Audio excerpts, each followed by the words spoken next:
tayo makinig ng salita ng Diyos. Amen. Amen. At sa ating pong pag-aaralan mga kapatid, yung ating pong magbubulay-bulayan na tuunawain ngayong umagang ito is about obedience. Hallelujah. So, I have ample time mga kapatid. Maaga tayo nag-start. So, 10:30. So, ayan. Meron po tayo. Kung okay lang po sa inyo, mag-extend ako ng saglit na. Okay ka? Thank you.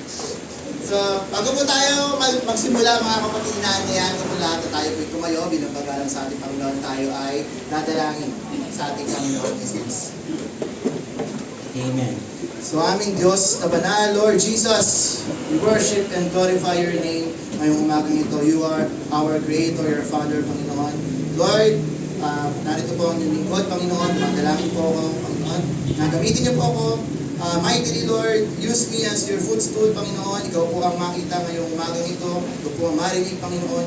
Gamitin niyo po yung labi ko, yung buhay ko, Panginoon, para sa inyong kaluwalhatian. Lord Jesus, as we learn about your word, nawa ito po ay maunawaan po namin sa puso, sa isip, at may apply po sa aming mga buhay. Lord Jesus, maraming salamat po muli sa inyo po ang katagumpayan. Binabalik po lahat ng kapurihan kami sa ilang ng isang Diyos at Panginoong Jesus. Amen. So, pwede na po tayo makaupo mga kapatid. Ayan. So, simulan po natin to about sa culture natin at sa culture ng mga Japanese. Kasi, I find it amazing na yung mga Hapon, mga kapatid, napaka-disciplined nila. Diba?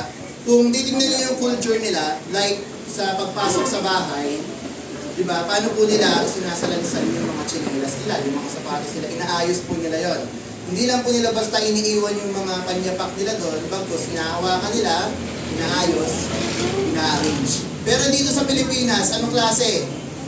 Diba, ang saya-saya, pagpasok, iwanan na rin yung chinelas, ganun pa, minsan tumatalsik pa. Diba? So, ganun po. Ano pa ba ang mga ibang kultura na kakaiba sa mga Japanese at kumpara sa atin? Yung mga Japanese, mga kapatid, simula pagkabata pa lang, tinuturuan na sila kung paano gumalang sa nakatatanda. Wala silang mano, pero meron silang bow. So every time na makakakita sila ng mga senior, ng mga authorities, sila po ay nagbabow bilang tanda ng respect. Pero ngayon mga kapatid, kumusta na ang mga kabataan natin dito sa Pilipinas? Marunong ba mag-po at opo ang mga bata? Diba? So sa panahon po natin ngayon, yung respect napakahirap na po niyang hanapin. Diba? Pero sana mga kapatid, mapanatilihin natin yung kahit mga simpleng bagay lang, yung mga kultura na yon. Dahil alam niyo po ba na kahit simpleng pag-aayos lang ng tsinelas, it's a form of love. Alam niyo kung bakit? Kasi ayaw niyong hayaan na makapatid kayo. Kunwari, nandiyan lang yung tsinelas niyo sa harap ng pinto, may dumaan na matanda, napatid dahil nakaharap yung tsinelas niyo. Diba? So it's a form of love. Yung simpleng pagmamahal natin. And as Christians, hopefully we should practice and emulate. Emulate means gayahin natin yung ganitong kultura. Amen po ba tayo? Amen. Diba? And ang ating biblical culture, yung culture po dapat natin bilang mga Kristiyano, is a culture na ang mga tao, they will see Jesus in us. Paano natin yung magagawa? Through love and also through our obedience sa ating Panginoong Jesus. Amen po ba tayo mga kapatid? Amen. Basahin po natin, John 13:34-35. Ito is about love, at alam ko po, alam niyo na rin to. A new commandment I give to you. Ano sabi? That you love one another, that I have loved you, so you also love one another. Ano sabi sa 35? But by this, all will know na tayo daw ay mga tagasunod ng ating Panginoong Jesus. If you have love for one another. Amen. So, next slide tayo. We need to love God. Unahin natin mahalin ang ating Panginoong Diyos, ating Panginoong Jesus. At susunod doon, yung ating pagmamahal sa kapwa natin, tao. Mahal po ba natin ang ating Panginoong Diyos? Amen. Ano po ba yung kahalagahan ng pagmamahal natin? Bakit po natin kailangan mahalin ang ating Diyos? Una, it is a proof that we are Christians. Agree po ba ang lahat? Na kapag mahal natin ang Diyos, nakikita yung pagmamahal natin sa ating Panginoon Diyos, ito ay nagpapatunay na tayo ay mga Kristiyano. Amen. Ano po ba yung Kristiyano? Kristiyano is follower of Christ. At kung follower ka, dapat ginagaya mo si Kristo, si Jesus. Hindi ka pwedeng sabihin follower kung hindi mo siya ginagaya. Di ba? Kung sinasalamat mo si Jesus, iba yata ang fina-follow mo. Di ba? Para sa social media lang yan eh. Kasi yung fina-follow mo na mga influencer, madalas nagiging katulad mo sila. Amen po ba? Opo. Diba? Kasi kung lagi kayo nanonood ng mga vlog, syempre, yun yung nag-i-influence sa'yo, yun yung makaka-apekto sa buhay mo. Parang sa magiging Kristiyano din yan. If you always talk to God, if you always read about the Bible, magre-reflect sa buhay natin yan, bilang Kristiyano. Second point, we should love the Lord with all our heart, mind, and strength. Amen po ba? Mahal po ba natin ang Diyos? Amen. All our heart, all our mind, all our strength. God loved us first. Minahal tayo una ng ating Diyos. And by His grace, we are saved. So dapat na mahalin natin ang Diyos. Dahil siya ang unang umibig sa atin, mga kapatid. Napakasarap po sa pakiramdam na malaman na mahal tayo ng ating Panginoon. Diba? Tayo po lahat ng mga tao, we are not worthy. Hindi po tayo karapat-dapat sa pag-ibig ng Diyos. Ngunit sa kanyang awa at habag at sa kanyang pag-ibig, tayo po ay kanyang iniligtas. Mga kapatid. And we should be grateful na mahalin siya pabalik dahil siya ang unang nagmahal. Marami po mga tao sinasabi, mahal niya si Lord. Pero hindi naman niya pinapakita. Diba? At one point, Peter admitted that he cannot fully love Jesus like the way He loved us. Agree po ba tayo dito? Amen. Na tayo bilang mga tao, hindi po natin kayang pantayan yung pag-ibig na ibinigay ng ating Panginoong Diyos sa atin. Hindi po natin kayang higitan yun. Kayo, kaya niyo po bang isakripisyo ang buhay niyo para sa kapwa niyo? Kunyari, may nakita kayo isang bata, masasagasaan, kaya nyo ba siyang iligtas, tapos ang magiging kapalit, ikaw ang mamamatay? Di ba parang ang hirap? Siyempre, isipin mo, pag ginawa ko to, wala na ako. Marami pa akong pangarap sa buhay eh. Marami pa akong gusto maabot. Pero isipin natin, yung bata na yun, nabuhay siya.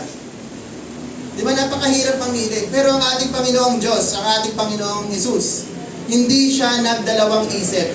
Simula pa lang ng foundations of the world, mga kapatid, hindi pa nagagawa ang lahat.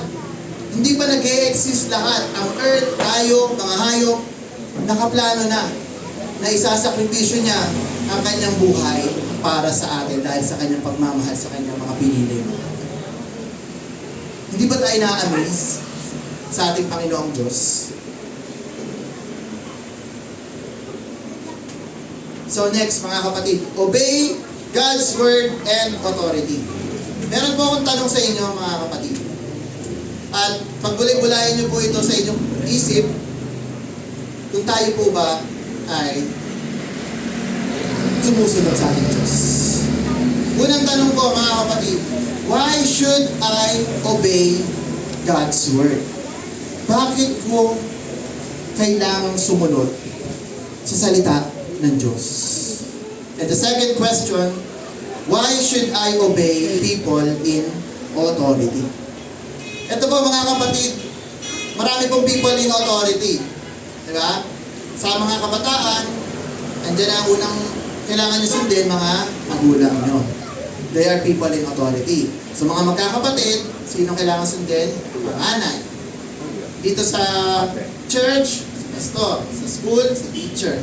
So sa buhay po natin, lahat po, meron po mga authority na kailangan po natin sundin. So ang tanong, why should I obey? Bakit ko sila kailangan sundin? Yan po yung mapag-aaralan natin ngayon, mga kapatid. Di ba? So, sa pag-obey natin mga kapatid, makikita dito yung pag-ibig natin. Kasi we can never obey someone kung hindi natin siya mahal. Di ba? Yes, you can obey na hindi bukal sa puso mo, but it's not total obedience. Na kung napipilitan ka lang. Kasi masarap po na sumunod sa isang authority na bukal sa ating puso. Na hindi ka nabibigatan. Kasi masama ko sa pakiramdam yun. Na nagmamahal ka. Tulad ng sa mga mag-asawa. Diba? Nung bago pa lang sila mag-asawa, girlfriend, boyfriend, ang ganda pa ng samahan. Parang isang minuto lang na hindi nagkausap, miss na agad ang isa't isa. Diba? Kakababa pa lang ng telepono, tatawag na naman. Ay, na-miss kita eh. Miss kitang kausap. Pero eto na, nung naging mag-asawa na, ano na ang pinag-uusapan? Problema na. Kasi nagkaanak na, oh, yung anak mo wala na namang bakon. Oh, wala na naman tayong panggastos. Oh, ano ba yan? Ang tamad mo naman. Diba? Pero nung mag-girlfriend, boyfriend, ang sweet. Diba? Dapat sa Panginoon, ganun din tayo. Diba? Nung una natin nakilala ang ating Panginoong Jesus, diba parang, oy, thank you, Jesus. Parang nag-aalab pa yung pag-ibig natin sa ating Panginoon eh. Lord, ang buti-buti mo, Panginoon. Pero dumating na yung mga problema, ayan na, tumagal na sa pananampalataya. Lumipas ang mga taon, hindi lumago sa ating Panginoon, dumating ang problema, sisisihin ng Panginoong Diyos. Lord, bakit mo binigay itong problema sa akin? Diba? Sinisisi natin ng Diyos, naglingkod naman ako sa iyo eh. Hindi naman ako nagkukulang sa iyo. Mali po yun. Kasi marami na po akong mga nakausap na mga Christians, na mga tumalikod before, na ganun po yung pakiramdam nila. Na feeling nila pinabayaan sila ng Diyos. Feeling nila malayo ang Diyos sa kanila. Pero alam niyo po kung bakit po nangyari sa kanila yon? Dahil wala silang komunikasyon sa ating Diyos. Kasi ang ating komunikasyon po sa ating Diyos ay essential, mga kapatid. Ang una po natin way of communicating sa ating Panginoon, alam niyo na to, prayer. Ito po yung oras natin para tayo ay dumulog sa ating Panginoon. Sabihin natin kung ano yung gusto natin sa Kanya. Kinakausap natin yung ating Panginoon. And the other way na kinakausap naman tayo ng ating Diyos is by the reading of His Word. Nagbabasa po ba tayo ng Biblia, mga kapatid? Nagbabasa po tayo ng Word of God. Amen. Inuunawa po ba natin ang Word of God? Sinasabuhay ba natin ang Word of God? Amen. Dapat po hindi lang tayo matapos sa pagbabasa. Kasi habang nagbabasa tayo mga kapatid, may tinuturo ang ating Panginoong Diyos sa atin. Kasi ito po yan eh. Kung nagbabasa lang tayo, mas wala tayong naiintindihan at pumasok sa isip natin, sayang lang po yung oras. Diba? Kasi wala ka natutunan eh. So dapat, kung tayo po ay dudulog, kakausap sa ating Panginoon, magbabasa ng Kanyang salita, pag-pray po natin na tayo ay bigyan ng kaunawaan ng ating Diyos. Dahil sa understanding, mga kapatid, dun po yun mag-lead sa obedience. Diba? Kasi hindi po mahirap ang sumunod sa ating Diyos if we know yung mga pangako ng ating Diyos. Kaya ang topic natin, obey and be blessed. So, dapat lamang po natin sundin ang ating Diyos. Basahin po natin yung John 14:21. Sabi sa banal na kasulatan, mga kapatid, He who has my commandments and keeps them, it is He who loves me. So yung mga sumusunod daw sa mga utos ng ating Panginoong Diyos, ito yung mga tao nagmamahal sa Kanya. And He who loves me will be loved by my Father, which is sure, and I will love Him and manifest myself to Him. Diba? So, ganun po yun mga kapatid. Kung tayo daw ay sumusunod sa ating Panginoong Diyos, we keep His commandment, tayo ay mamahalin ng ating Diyos. Hallelujah. If we love Jesus, it should manifest in us. Dapat nakikita po yung ating pagsunod sa atin. Dapat tayo po yung magsisilbing ilaw at asin ng ating mundo. Tayo po ba mga kapatid? Ano po ba yung pagkakakilala sa inyo ng mga kaibigan nyo? Kilala ba kayo ng mga kaibigan nyo bilang Kristiyano? O kilala kayo bilang katropa, ka-TikTok, ka-Roblox, diba? Ka-ML. Pero hindi nila kilala na kayo pala yung Kristiyano? Diba? Iwasan natin mga kapatid yung dual personality. Alam niyo masama yun eh. Na kapag Sunday, Christian ka, pag weekdays, sa mundo ka. Diba? So mga kapatid, lalo na sa mga kabataan, here's my advice. Ipakita natin na tayo ay tagasunod ng ating Panginoong Jesus. Diba? Nakaka-guilty, diba, na oo nga, minsan paprioritize ko yung mga bagay ng Kuya Jesus. Diba, minsan sa trabaho, nakikitawanan tayo sa mga jokes nila, sa mga dirty jokes nila. Diba? Tapos, nakikipopyahan pa tayo. Diba? Hindi maiwasan eh. Kailangan kong pumasa. Pero, gusto ba ng Diyos yun?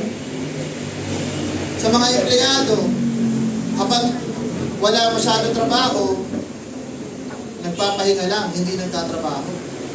Petics ang tawag, di ba? Meron ba yan?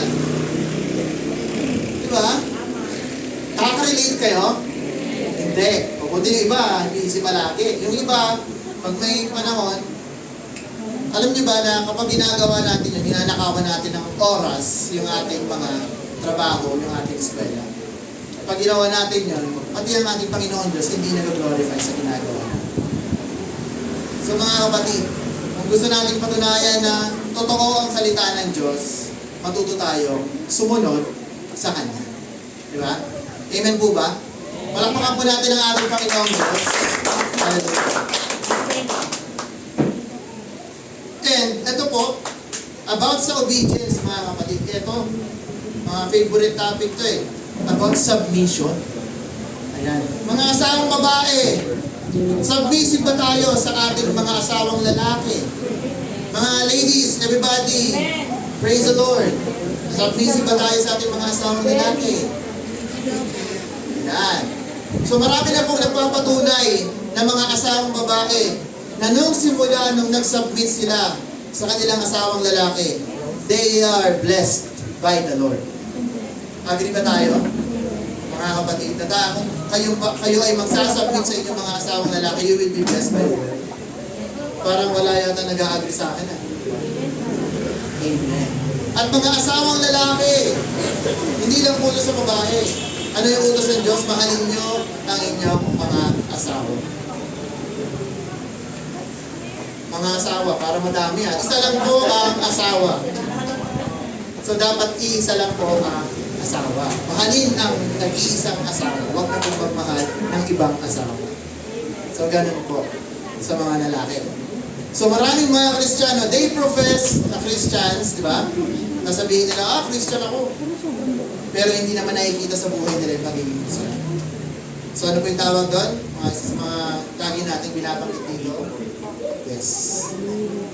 Diba? You're professing by your lips, pero yung heart mo, hindi Christian. Diba? Backslider. Christian lang kuno. So mas mahirap po yun mga kapatid, kasi alam niyo ba na mas malaki ang parusa sa mga ganong tao na they are professing, yes, Christian siya. Alam na yung katotohanan eh. Pero, tinitwist nila yung Word of God para sa advantage nila. Mas malaki po yung parusa nila kaysa po sa mga taong makasalanan na hindi pa nakakakilala sa Panginoon Diyos. So sana wag po tayo ganun. Na kailangan, if we are true to God's Word, it should reflect to us. Tayo po yung magiging salamin. Pag nakita po tayo, ang makikita po nila sa atin is sino? Si Jesus, hindi si Satan. Diba? Kasi yung iba po, pag nakita yung mga tao, di ba, pag kunyari, galit na galit ka, no?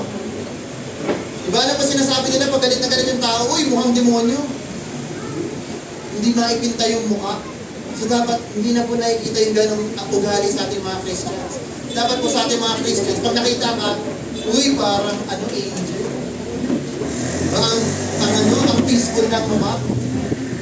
Dapat po gano'n. Kung nakikita tayo ng mga kapwa natin, nabibless sila sa atin. Hindi pag nakikita ka nila, nakakasar sila sa atin.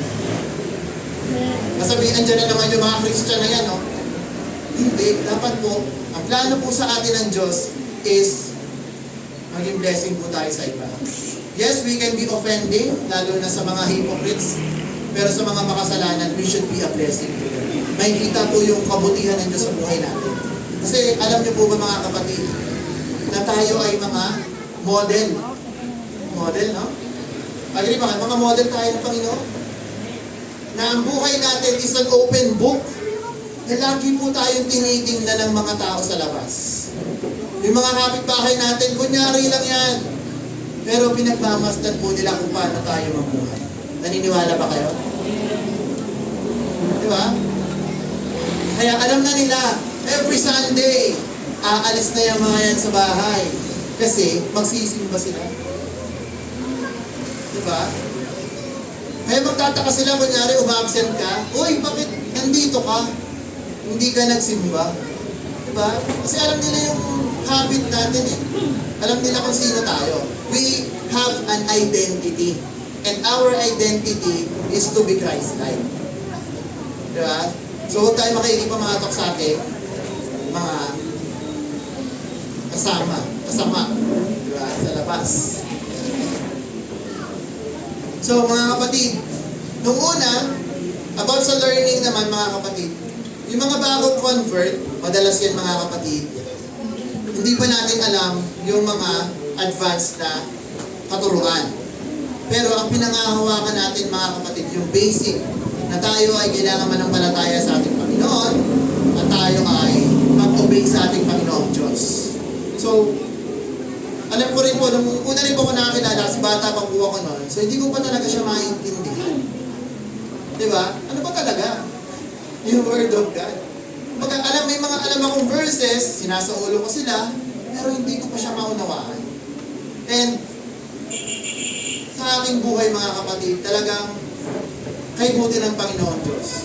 Kasi sa mga panahon nito, na ako po nakakapaglingkod na sa ating Panginoon Diyos, unti-unti niya po pinapaunawa sa akin yung mga salita.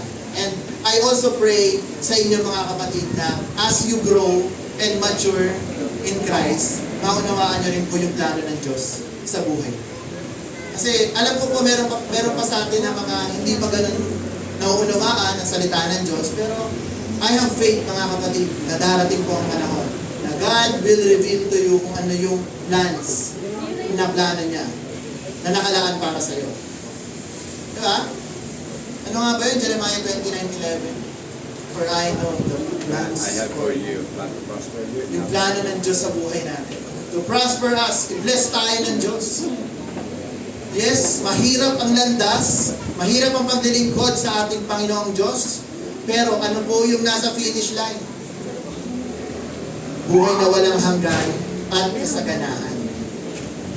At yung kasaganahan na nare-receive natin ngayon sa buhay natin, it's a bonus.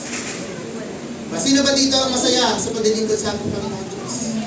Amen. Dapat lagi po tayo masaya. Diba?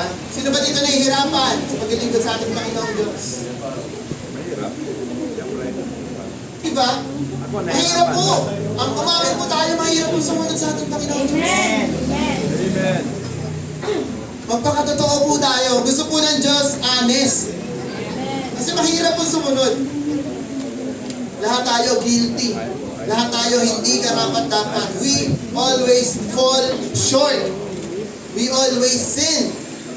Diba mamaya pa lang paglabas natin ng church, sigurado, we will sin. Wala pong duda. Sa isip po. Sa isip pa lang natin mga kapatid, nagkakasala na tayo. Diba? So napakahirap po. Mahirap sumunod sa ating Diyos. Pero yun po ay dapat natin gawin dahil siya ay utos ni Diyos. Amen po ba mga kapatid? And basahin natin yung John 14:23-24.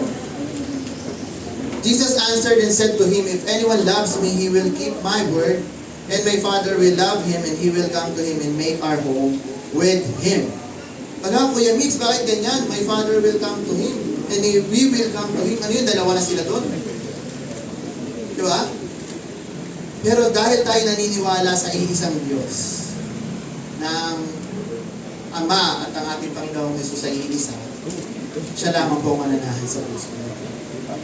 So 24, "He who does not love me does not keep my words, and the word which you hear is not mine, but the Father's who sent me."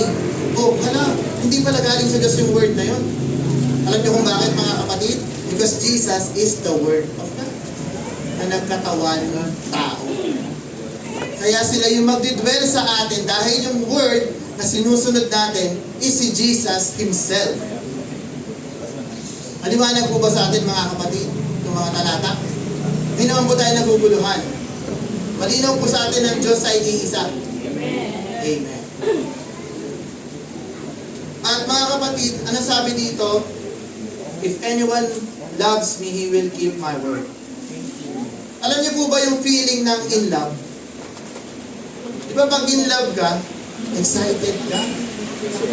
Na hindi ka mapakali pag hindi mo siya nakikita, pag hindi mo siya naririnig.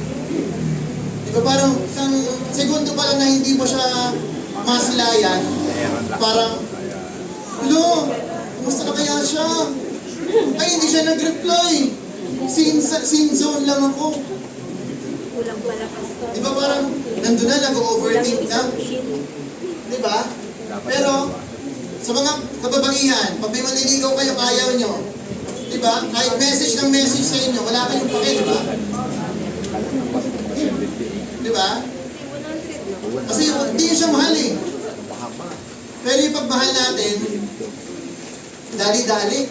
Pag nakita, uy, gano'n. Kahit busy, kahit naghuhugas ng pinggan. Teka, reply muna ako. Baka kasi mag-alala siya. Diba? Pero, kapag hindi natin mahal, wala tayong panahon. Wala tayong oras. So, quick question lang, mga kapatid. Ano yung pinaka-pinahahalagahan natin sa buhay natin? Alam ko na naman kung ano sagot dyan, Kuya Nitz. Siyempre yung cellphone ko.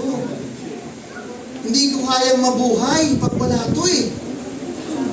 Kaya po ba natin mabuhay nang walang cellphone? Amen! Talaga? Opo! Amen. Ang cellphone po is a tool. It is a gadget na ginagamit. Hindi God. Hindi po yan Diyos. Diba? Sino po dito yung hanggang pagtulog katabi yung cellphone? Amen. Amen na, amen na. Amen na. Andre. Amen na. O, katabi ko kasi alarm clock ko siya. Palusot, di ba? Pero paggising, ano muna natin tinitingnan? Notifications. Alauna pa Talaga ba? Diyos. Nakakapag-pray po ba tayo?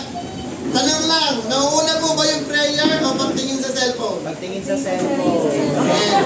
I love your honesty, mga kapatid. So, ganun po. Diba? Kaya sabi ko sa inyo, mahirap sumunod sa ating Diyos.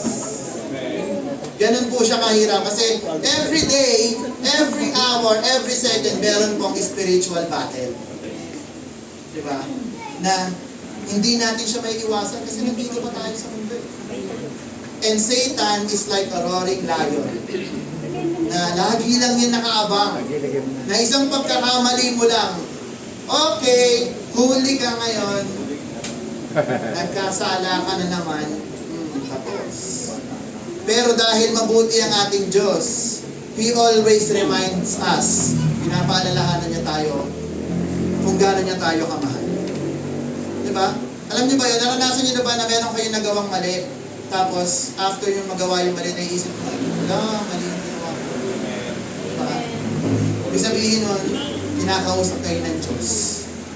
And anong gagawin natin? Hahayaan pa ba natin yung mali na yon? O itatama natin? Itatama dapat natin. Kasi kulang po yung ating pagsunod sa ating Diyos na alam lang natin na mali tayo pero wala tayong gagawin, it's still not obedience. Kasi if you really love and obey God, once you know na mali ka, you will strive na baguhin ang mali. Na itama yung mali. Oo, mahirap. Pero sa tulong ng ating Panginoong Jesus, kayang-kaya. Walang imposible sa ating Diyos. Baka sabihin niya naman, si Kuya Mix lagi na lang tinuturo, pagsunod, lagi na lang. Kasi kailangan po natin siyang idikdik sa atin. Oo, nandyan yung mga theologies, pero nandyan din po dapat yung application. Diba? Kulang po kasi na tayo maalam lang. Oo, alam mo nga lahat. Diba? Maraming sinasabi ni Pastor. Merong ibang mga pastors, alam ang Word of God from start to end. Pero kumusta? Ano? May mga kaso. Hindi sinunod ng tama ang Word of God. Anong ginagawa nila? Ginagawa nila, natuturo sila ng Word of God para sa kanilang convenience. Mali po yun, mga kapatid. Huwag po nating gawin yan. Huwag po tayo maging selective yung obedience natin. Na ito lang yung susundin ko kasi ito yung parang maganda eh. Pero yung iba, hindi ko na siya susundin. Okay lang naman siguro. Alam niyo po ba, napakapalad natin kasi hindi na tayo bound by the law. Kung tayo po ay nasa mosaic law pa na isang mali lang sa batas, makasalanan ka na eh. Siya si Isma. Di ba may 10 commandments na binigay ang Diyos? Isa lang doon hindi mo masunod. Makasalanan ka. Kaya napakahirap po ng obedience. At isa pa sa mga naaalala ko, God doesn't want your sacrifice. Alam niyo po ba yan? If you don't obey. Obedience. Kung maaalala niyo yung istorya kay King Saul. Diba? Ang utos sa kanya ng Diyos, lipulin lahat na ano nga bang tribe yun? Amalekite. Amalekites. Walang ititira. Babae, bata, hayop, papatayin. Yun ang utos ng Diyos. Pero anong ginawa ni King Saul? Nag-isip siya. Sabi niya, uy, meron akong idea. Sabi, may idea ako. Itira natin yung mga hayop, na mga magaganda, yung mga babae, yung mga bata, nakakaawa eh. Diba, hindi naman sila lumalaban. Anong nangyari mga kapatid? Hindi po tinanggap ng ating Diyos yung sakripisyo niya, yung mga alay niya. Kasi plano niya, kukunin niya yung mga matatabang hayop eh. Iaalay niya sa Diyos. Anong sinabi ng Diyos? Hindi ko tatanggapin yan. Kasi yung commandment is lipulin lahat. At hindi yun sinunod ni King Saul. So ganun po ang pagsunod mga kapatid. Gagawin natin lahat. Kung may idea ka, sa'yo lang yan. Diba? Alalahanin natin mga kapatid na His way is higher than our ways. Kung ano man yung naisip mo, mali yun. Naniniwala kayo? Yung diskarte mong naiisip na hindi mo siya sinangguni sa Diyos, mali yun. Kasi hindi siya magiging blessing sa Diyos. At minsan nangyayari yan sa buhay natin, na gusto natin tumiskarte, sige, ito, tama to. Oo, ito, maganda to. Pero nag-fail. Bakit nag-fail? Kasi hindi natin siya pinag-pray. May iba palang plano ang Diyos sa atin. Pinapapunta ka sa kaliwa, pumunta ka sa kanan, kasi gusto mo eh. Mas maganda dito, Lord eh. Sa tingin ko. Pero sa tingin ng Diyos, mas maganda sa kabila. Ano nangyari? Fail. Hindi mo natanggap ang blessing ng Panginoon. So yun. John 10:27-28, my sheep hears my voice, and I know them, and they follow me. 28, and I give them eternal life, and they shall never perish, neither shall anyone snatch them out of my hand. Palakpakan po natin ang ating Panginoon. Tayo po ba ay mga tupa ng Diyos? O kambing? Baka mag-amen kayo sa kambing. So, dapat tayo, kung tayo mga tupa ng Diyos, dapat tayo ay nakikinig sa Kanyang mga salita. Kasi pag hindi tayo nakikinig sa Word of God, anong tawag sa inyo? Kambing. Mga matitigas sa ulo, may mga sungay. Di ba? Tumagal lang sa Diyos, pero hindi naman talaga sumusunod sa ating Panginoon. So mahirap po yun mga kapatid. Meron lamang po isang example na ginawa sa, di ko alam kung saang bansa siya. So basta marami po kasing tupa doon. So may mga tao po na bumisita sa isang herd ng mga sheep. Nakita po nila yung shepherd. So, may mga tao po, challenge nila yung shepherd. Sige, try namin tawagin yung mga sheep. Di ba? Masabi ng isa, nag-try yung isa. Woo! Siguro kung nasabi namin niya, dito kayo, dito kayo. Sabi kayo, mga tupa. Sila yung minayo yung mga tupa ng damo. Tapos wala, hindi sumunod. Sunod, yung pangalawa, nag-try ako nga. Kasi alam ko, whisperer ako. Animal whisperer daw siya. Tinawag niya, mga tupa, dito kayo. Kasi may mga tawag sila, yung sound sila. Hindi pa rin sumasabi. Tapos ginawa na nilang lahat yung mga nag-challenge sa shepherd. Ginawa na nila lahat. Hindi pa rin sumusunod yung mga tupa. Wala, dead ba lang. Kain lang na kain yung mga tupa. Tapos dumating na yung turn ng shepherd. So yung shepherd, malayo pa lang, tumawag na siya. Woo! Sumipo lang eh. Yung mga tupa tumaas yung mga ulo. Parang siguro sa isip nila, uy, kilala ko yung boses na yun ah. Tapos tumawag pa ulit siya. Dito na kayo. Kasi mga tupa, unti-unti na po lumalapit at tumatakbo papunta sa shepherd. Ano po yung implication ng mga kapatid? Tayong mga Christians, tayo po ay sheep. And the Lord is my shepherd. So kung kilala po natin yung shepherd natin, siya lamang po yung susundin natin. So pag tinawag ka ng Diyos, sinabi sa'yo, oh, Sister Senny, kailangan kita, maglingkod ka sa akin. Dapat po tayo ay sumunod. Dere, Brother RJ, gagamitin kita sa lugar na ito. Dapat hindi po tayo tumatakbo. Diba? If you are being chosen by the Lord, diba napakapalad natin kasi pinili na nga lang tayo eh. Hindi na tayo naghirap na pumasok sa herd ng ating Diyos. Alam niyo po ba, ang shepherd, siya yung naghahanap pag nawawala ang sheep? Diba? May mga time sa buhay po natin, Christian, tayo ay lumalayo sa ating Diyos. Pero ano pong ginagawa ng ating Panginoon? Siya po ay naghahagilap. Siya po ay hindi napapagod. Siya po ay laging naghahanap sa kanyang mga tupa na wala pa sa kawan. So ano po yun sa atin mga kapatid? Kung tayo ay nandito na sa kawan ng Diyos, ano po yung tulong na magagawa natin sa ating shepherd? Tayo po ay maghanap din ng ating mga kapatid na hindi pa nakakakilala sa tunay na shepherd.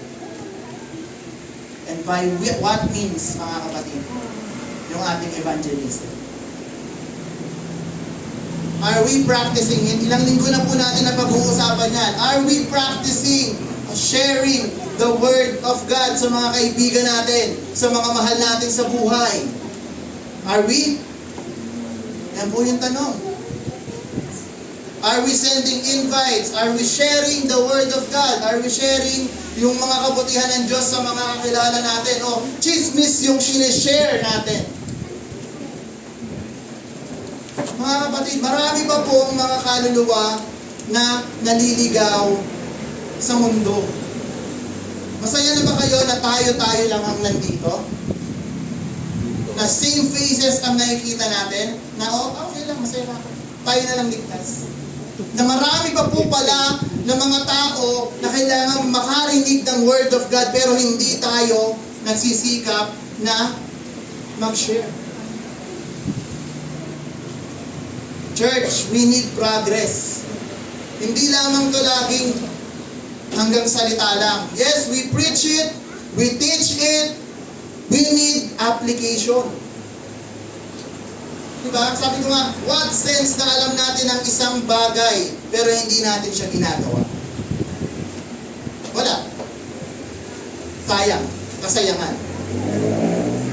So mga kapatid, I challenge you, church, na if you love the Lord, obey His commandment.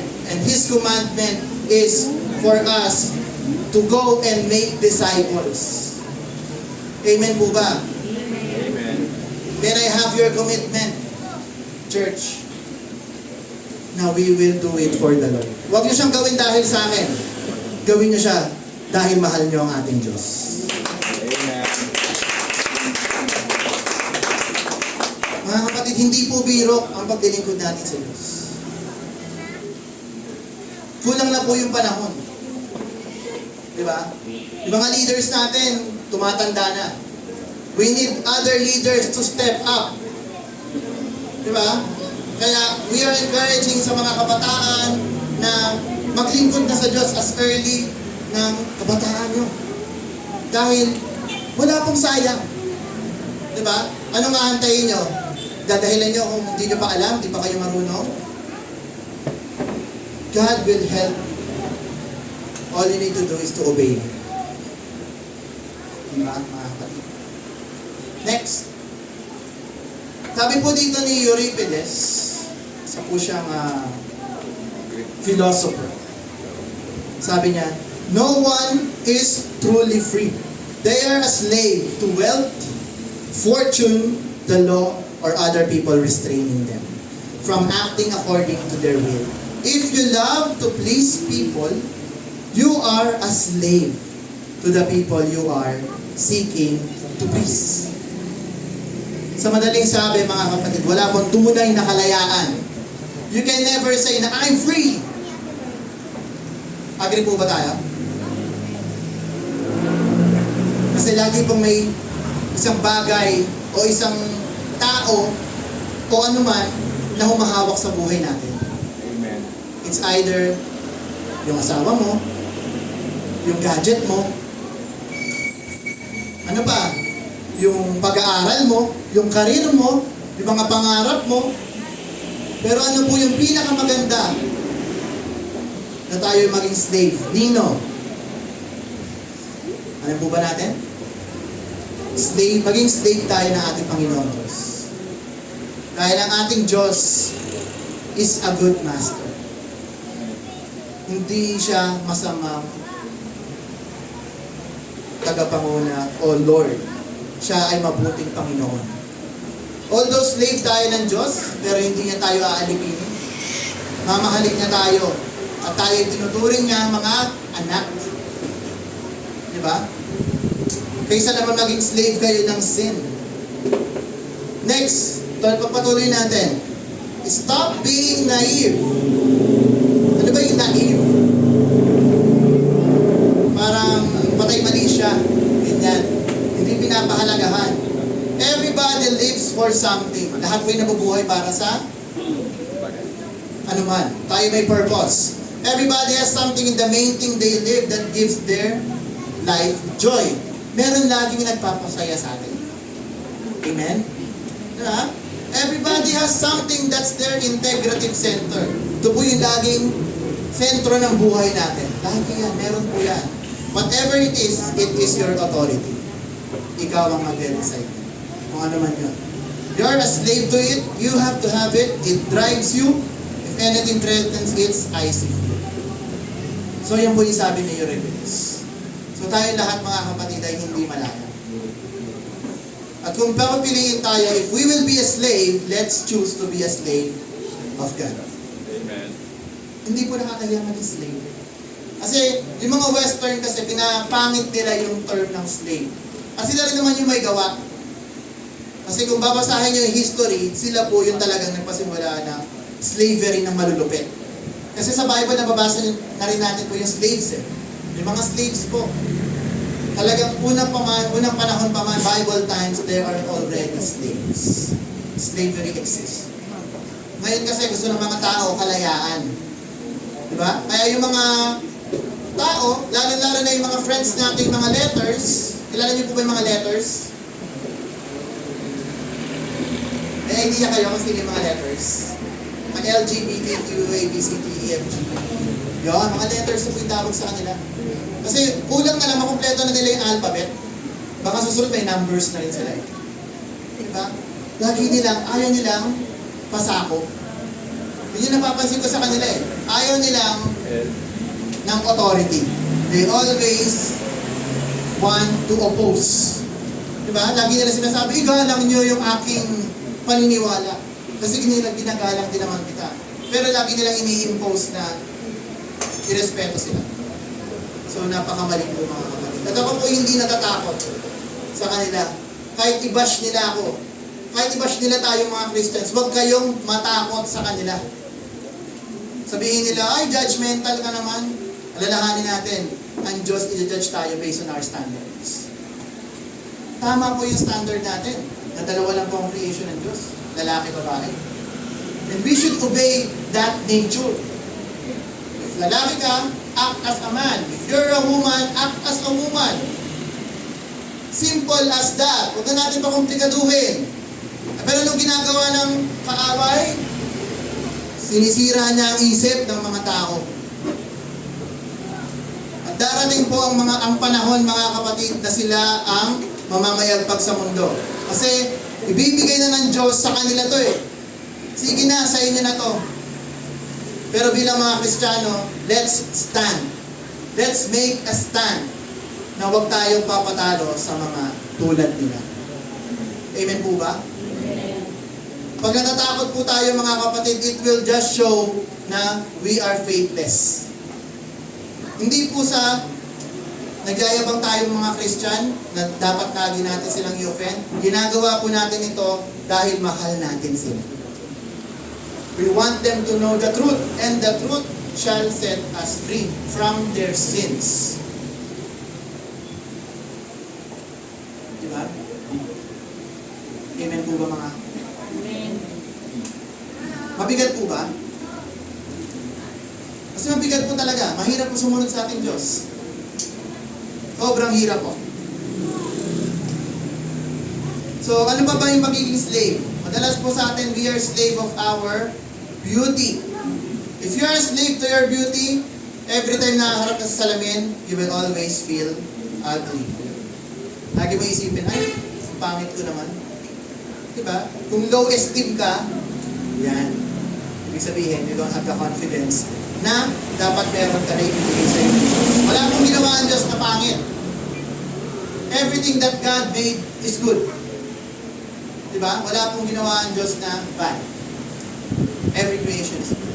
So if you feel na pangit ka, alisin mo yan sa isip. Hindi ka pangit. And if you feel na mahina ang isip mo, hingi ka ng tulong sa Diyos. Kasi kung yan ang magiging, kung slave ka ng pagiging B.O.B.O., lagi mong iisipin, hala, meron mas matalino sa akin. Lagi mo siya magiging mindset na B.O.B.O. ka. Anong pwede natin gawin? Magsikap.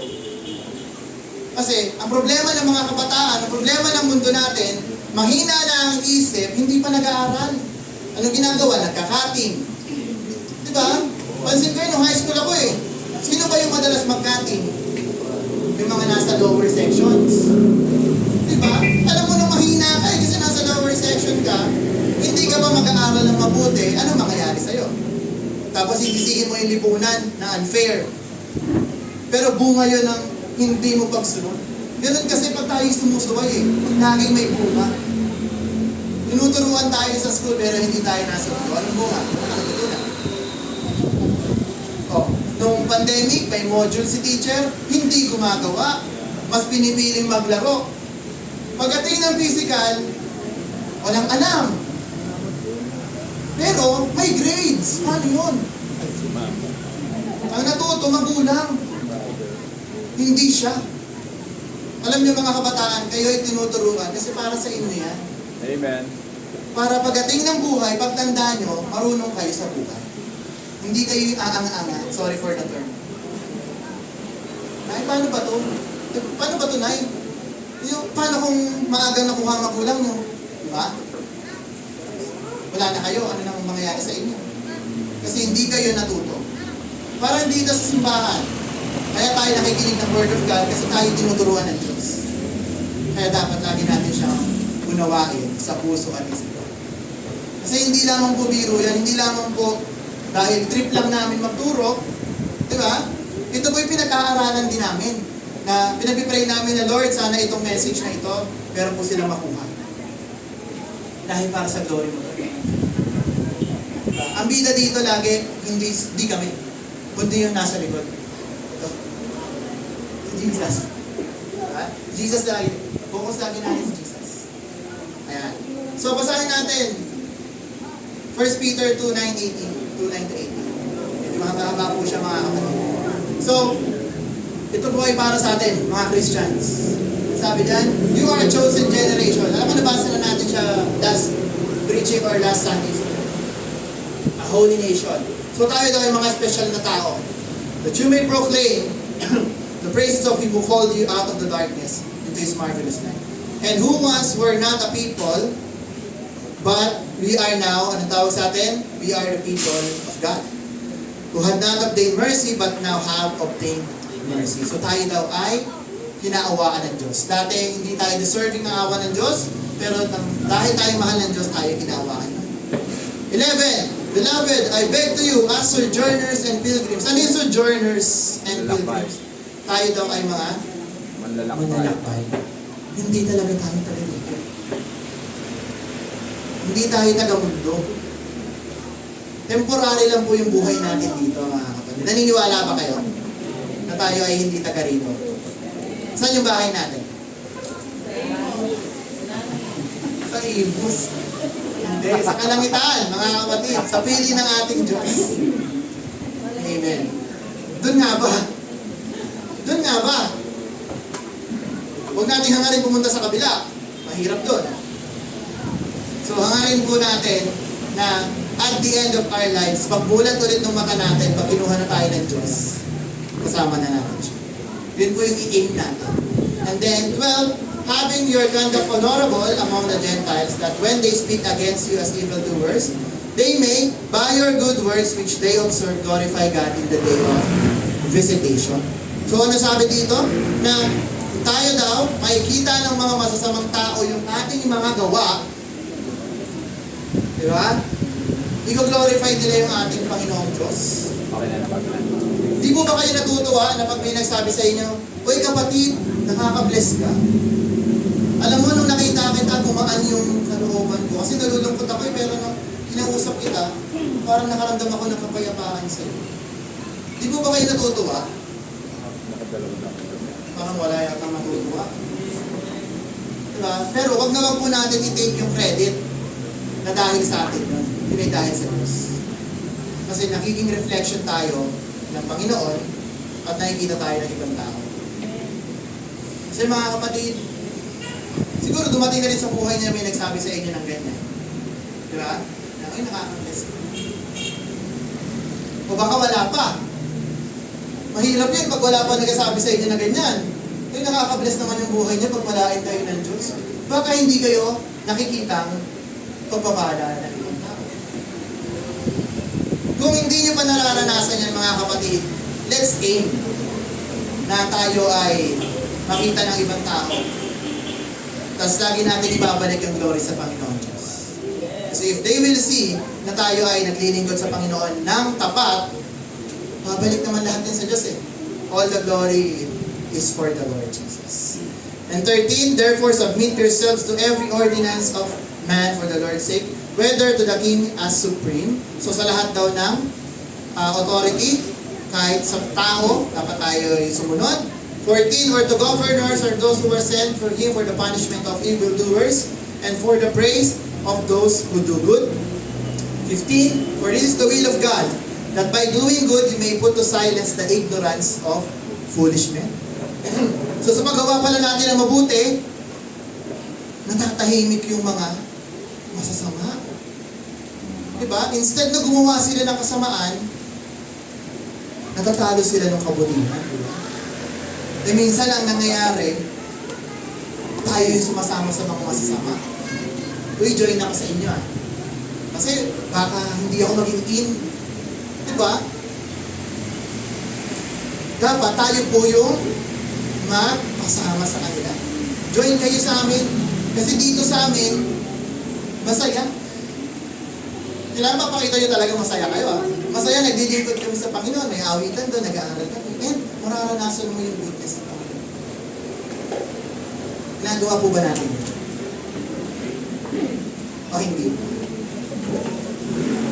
Start na natin, ha? Amen po ba mga kapatid? Amen.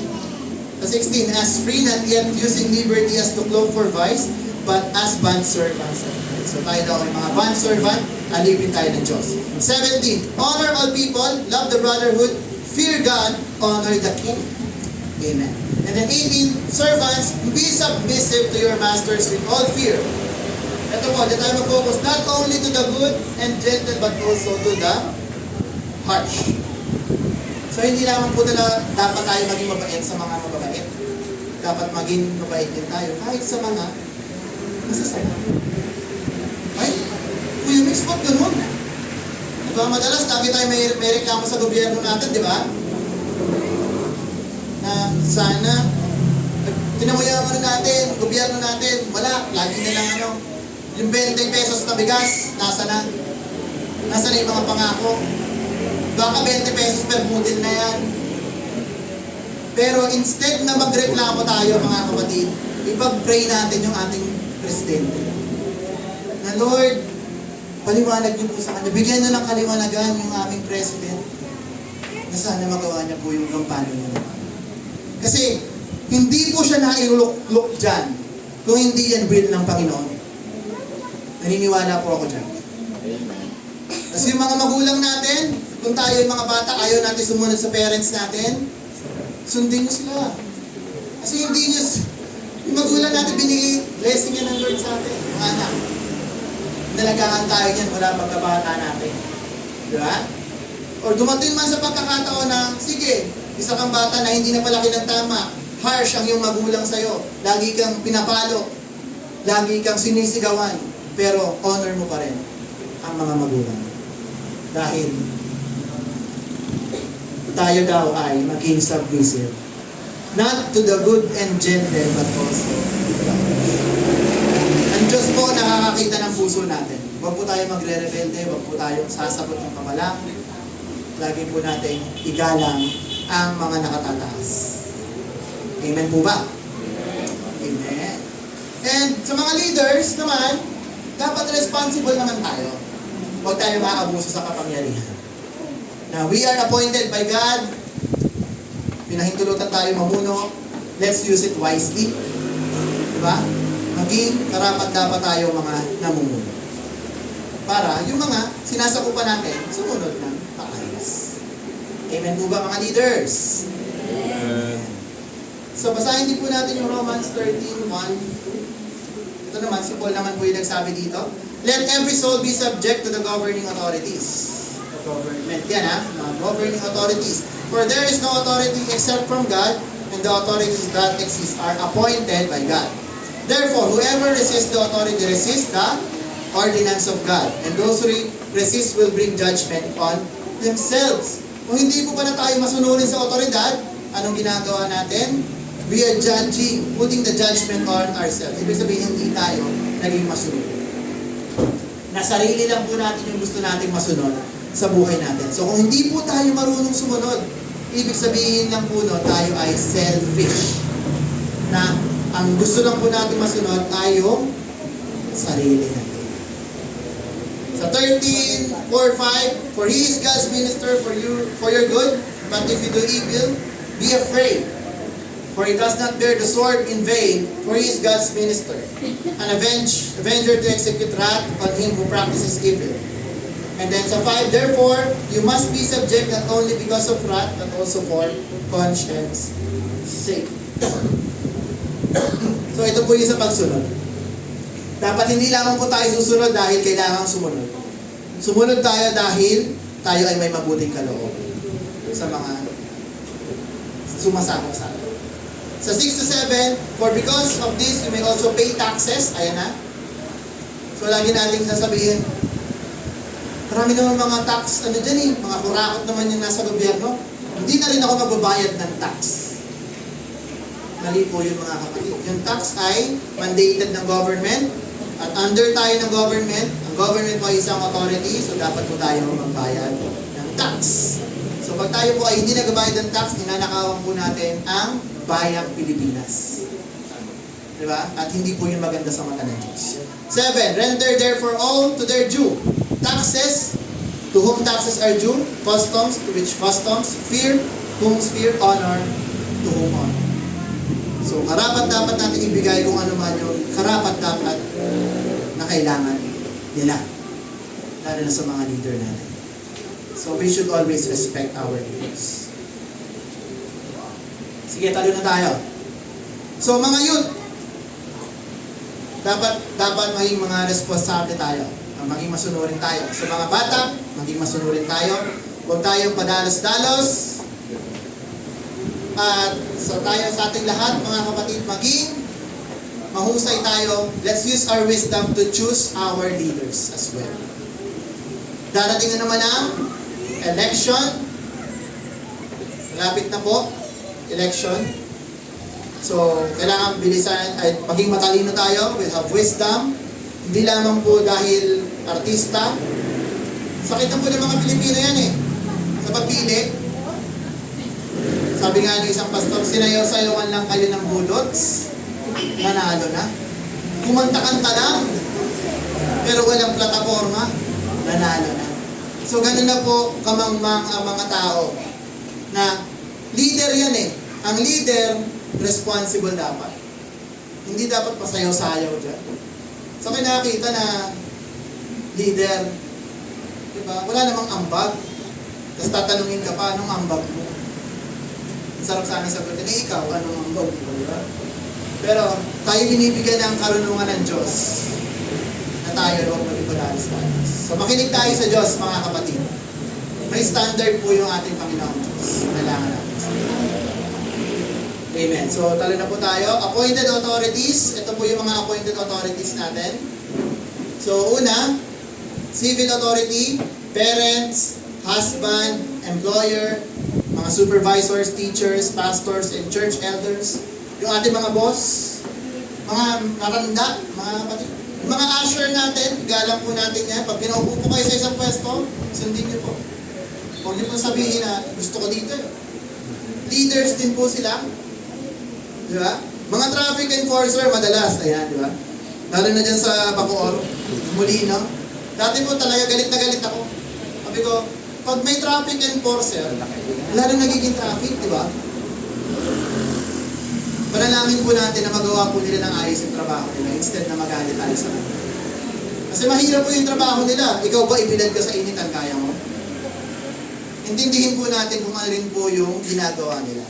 Kasi they are also authority. They are managing traffic.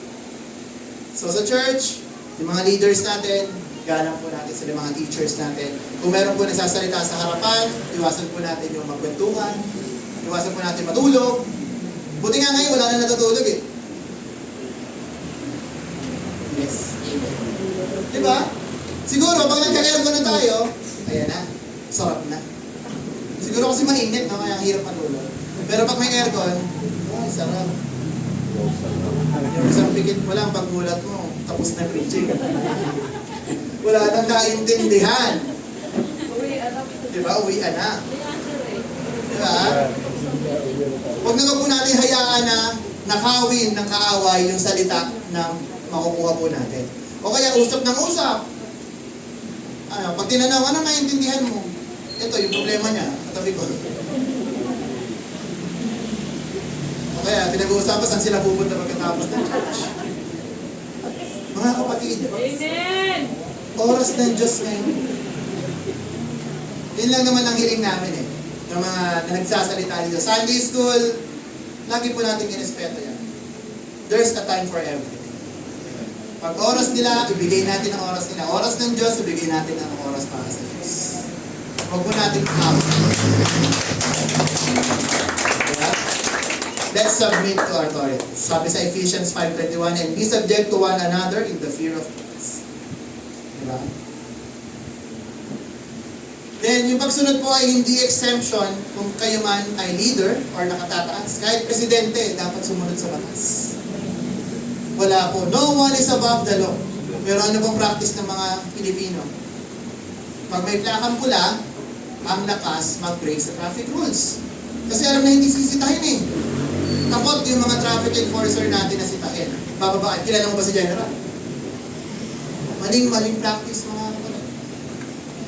Diba? Mag-ibiting the red light, sasabihin rin, nagmamadali kasi ganun, may meeting kasi ganun. Sa tingin nyo, tama? Mali. Dapat, kung sino pa yung mga nagtatalaga ng batas, sila dapat yung unang sumunod sa batas. Pero ano nangyayari? Anong trend ng mundo? Hindi sila nasunod. So tayo, role natin bilang mga mamamayang Pilipino, instead na tayo magreklamo, mag-rant sa social media, pag may nakikita tayo mga post about sa ganun, ipag-pray na lang po natin sila. Lord, kayo po maglino ng isipan ng mga leaders namin. Hipuin mo sila, Panginoon. Sila yung niluklok mo dyan. And we pray na maintindihan po nila na dapat po silang gumawa ng kabutihan para sa Diyos. And we never know. Pag kumilos ng Diyos, makapangyarihan ng Diyos. Walang imposible sa Diyos. Kasi kung lagi natin silang mag-iisipan ng masama, ay dapat din alam yan na bumoto eh. Masama yan eh. Wala po mangyayari. Pare-pares po tayong babagsak. Sabi rin po sa Hebrews 13:17, obey those who rule over you and be submissive, for they watch out for your souls as those who must give account. Let them do so with joy and not with grief. That would be profitable for you. So yeah, be submissive na tayo. Patuloy tayo sumunod. And then Joshua 1:6-7, mga kapatid. Be strong and good courage, of good courage, for to this people you shall divide as an inheritance and the land which I swore to their fathers to give them. 7, only be strong and be courageous, that you may observe to do according to all the law which Moses my servant commanded you. Ito para sa mga Israelites to dati Do not turn from it from right to left, that you may prosper wherever you go. Sa 8-9, ito, paborito rin po natin verse yan. The book of this law shall not depart from your mouth. Nasabi? You shall meditate in it day and night. So lagi po natin pagbulay-bulayan ang salita ng Diyos. That you may observe to do according to all what is written. Observe means, hindi lang po natin siya titignan, gagawin po natin. For then you will make your way prosperous. Uy, may pangako pala yun.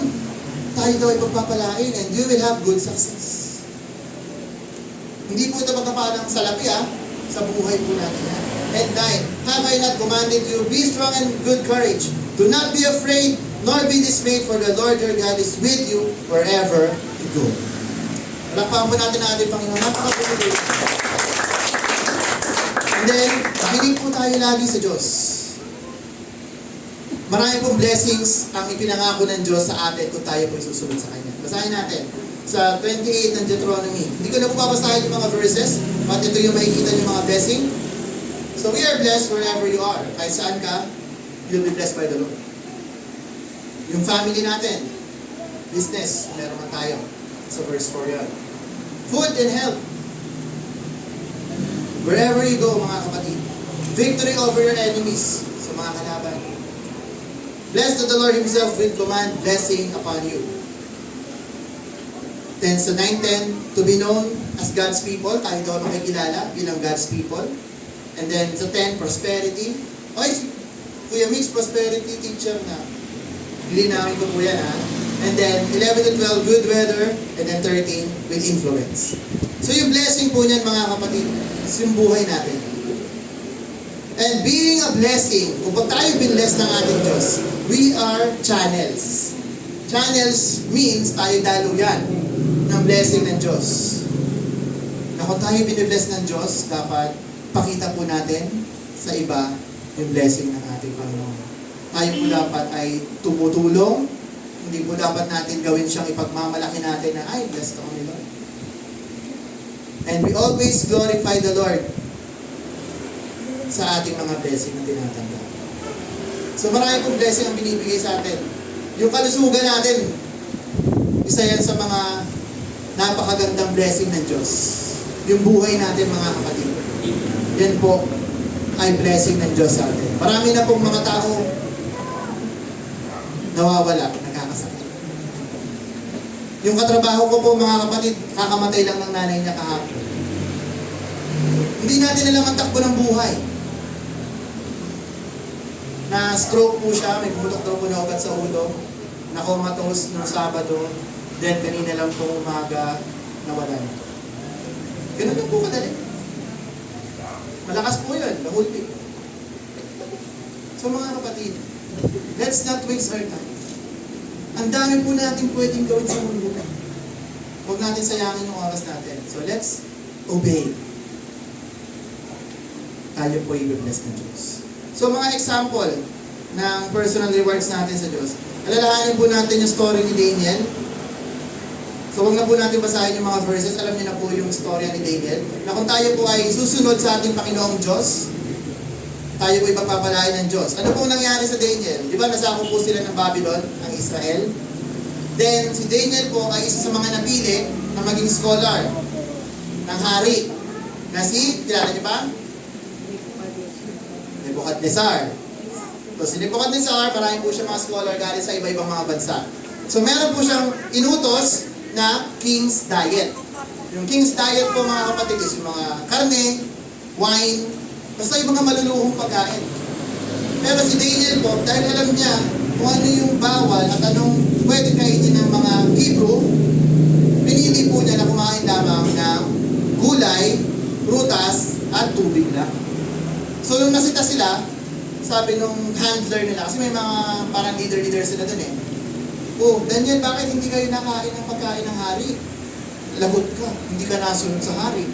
Sabi ni Daniel, nakiusap siya. Uy, boss, pwede bang ito muna yung kainin namin? Gulay, prutas, tsaka tubig lang. And bigyan niyo lang kami ng 10 days. 10 days lang. Pag nakita niyo yung resulta, kung hindi kami lumusog, kakainin namin ang pagkain na binigay ng hari.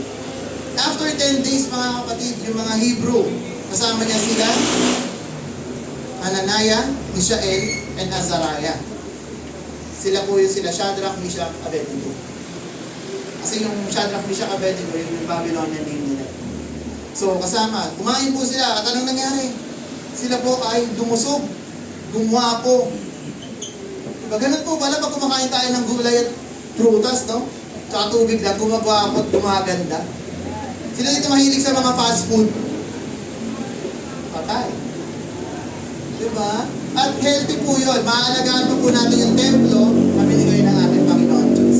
So yun po yung naging reward nila dahil sumunod sila sa standard ng Diyos. So hindi po masama na magpaalam. Di ba kunyari may mga authorities, may inutos. Alalahanin natin. We rather obey God than men. Yun pa rin ang hierarchy nun eh. Oo, sakop nila tayo sa governance, pero pag pinagbawal na nila ang pakisimba, hindi tayo patitignan. Patuloy pa rin tayo maglilingkod sa Diyos. Kasi alam ko po, darating yan. Sa ibang bansa, di ba, sa mga Muslim countries, bawal talaga ang gantong gawain. Pero anong ginagawa ng mga kapatid natin Kristiyano doon? Napakasipag pa rin nilang maglingkod sa ating Diyos. Dahil mahal nila at sinusunod ang Diyos. Diba? And then, ano pa? May blessing din kung tayo susunod sa Panginoon. We also bless other people. Like kay Jonah. Alam na po natin story ni Jonah, di ba? Na si Jonah, inutusan ng Diyos para pumunta ng Nineveh. Pero saan siya pumunta? Tarsis. Tapos, ang nangyari, nung pagbabarko niya, nagkaroon ng storm. At nung nagka-storm, anong ginagawa ni Kuya mo, Jonah? Natutulog lang. Kasi tatakas nga siya eh. Ayoko niya sa Nineveh, kalaban namin. Pero, anong ginawa?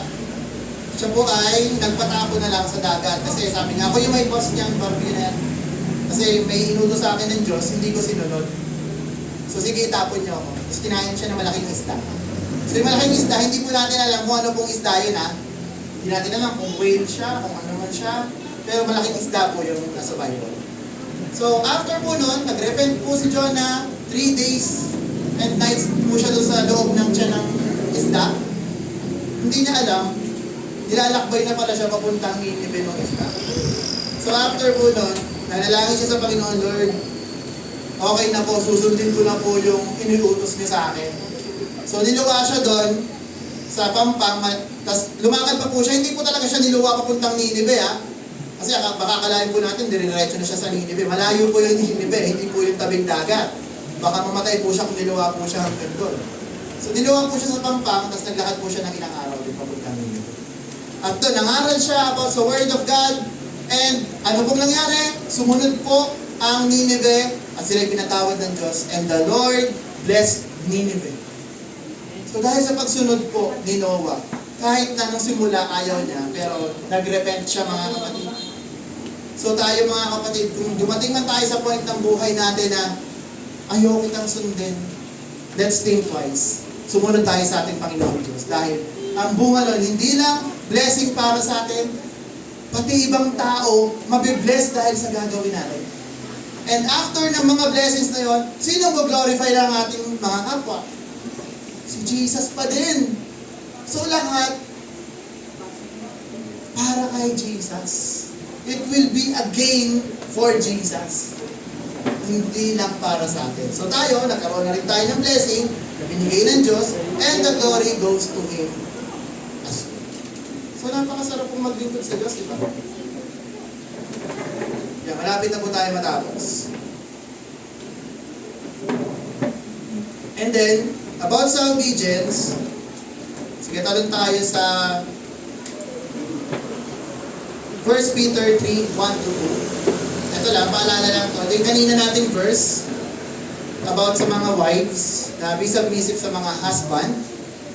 Anong sabi? That even, sige, diretso mo na sa 1 Peter 3, 1-2 yan. That even if some do not obey the word, ayan o, without a word may be won by the conduct of their wives. So, mga asawang babae, maging mabait daw po tayo sa ating mga asawang lalaki. Kahit na masama po sila. Kahit na mga pasaway po yung mga asawa. Kasi, anong sabi dyan?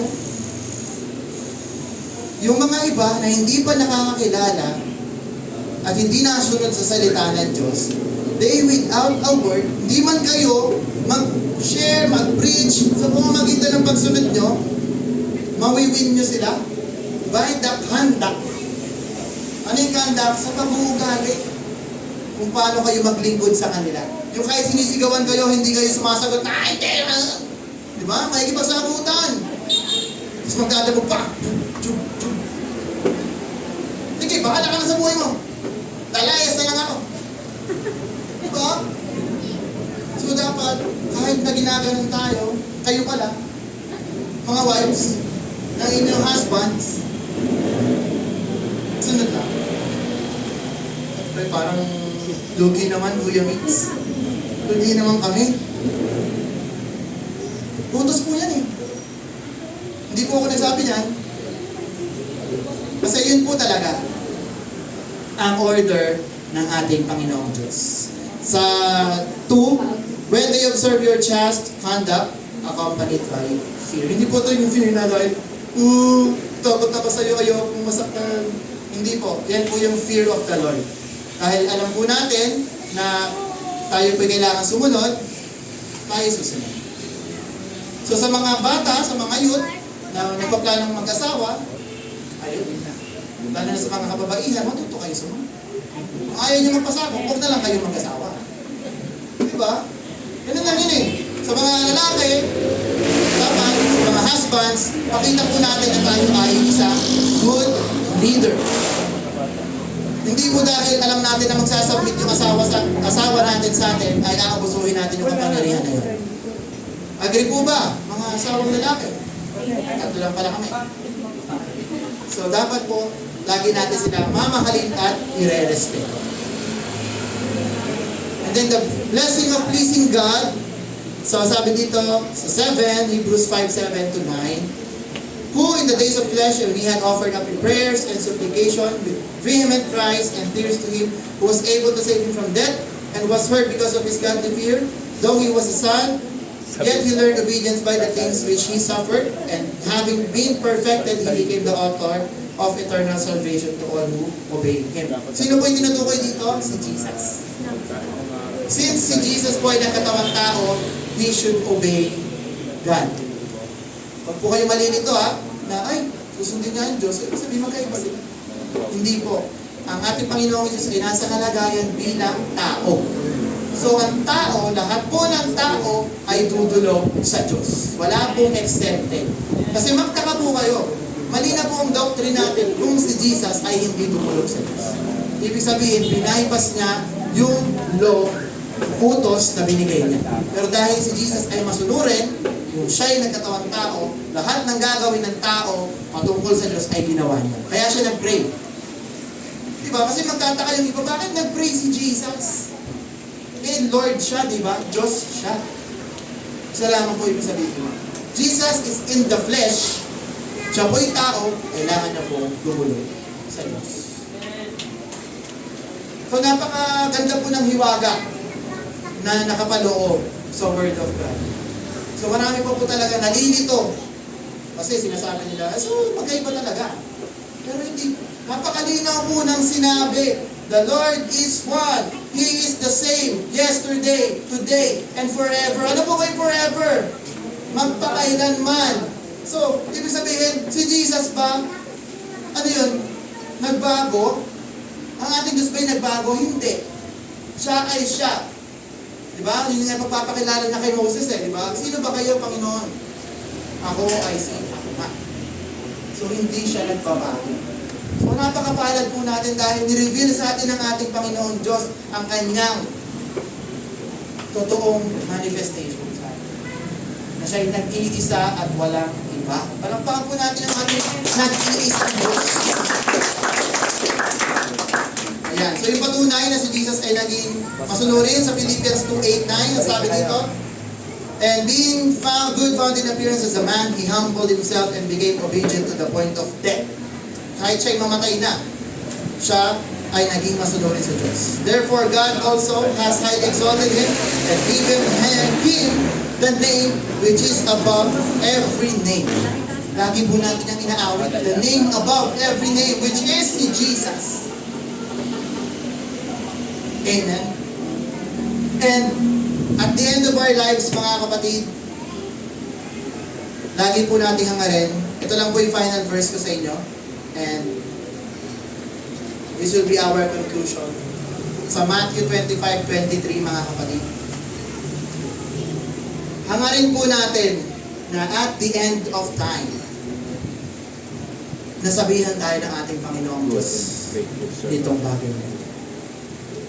His Lord said to him, well done, good and faithful servant. You have been faithful over a few things. I will make you ruler of many things. Enter into the joy of your Lord. Gusto po ba natin na masabihan tayo ng ating Panginoon niyang bagay na? Amen. Kasi yan po yung pinaka-goal natin. That's why we serve God. Dahil gusto po natin siyang makasama at the end of time. Huwag po tayo papabulag sa mga temporary happiness ng mundo. Ang buhay natin dito ay temporary. Kanina nga po sinabi natin tayo ay mga manlalakbay. Ang bahay natin, ang tirahan natin ay sa langit, kung saan nandun ang ating Panginoong Jesus, ating Panginoong Diyos, na siyang naglalang sa atin. So kung iisipin mo, ang hirap. Dumating na ba sa isip nyo na na-imagine nyo kung ano yung buhay sa kabila? Diba? Parang, ang ganda. O baka na-imagine nyo, nasa eternal na pagdurusa kayo.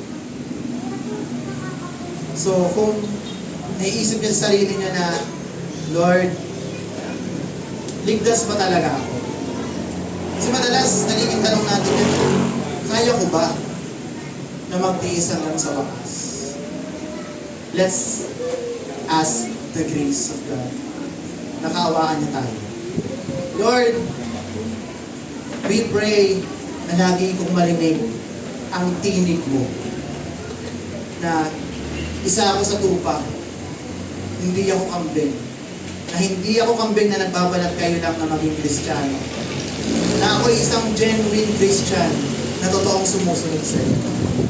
And at the end of time, He will say, bibigyan niya na tayo ng reward ng butong ng buhay, which is yung eternal life, sasabihin sa atin ng ating Panginoong Diyos habang nakaluhod ko sa Kanya, well done, good and faithful servant. Di ba nakaka-amaze? Hindi nyo ba na-imagine? Kasi ako, pag na-imagine ko siya, parang naiiyak ako. At the end, nakikita ko yung Panginoon.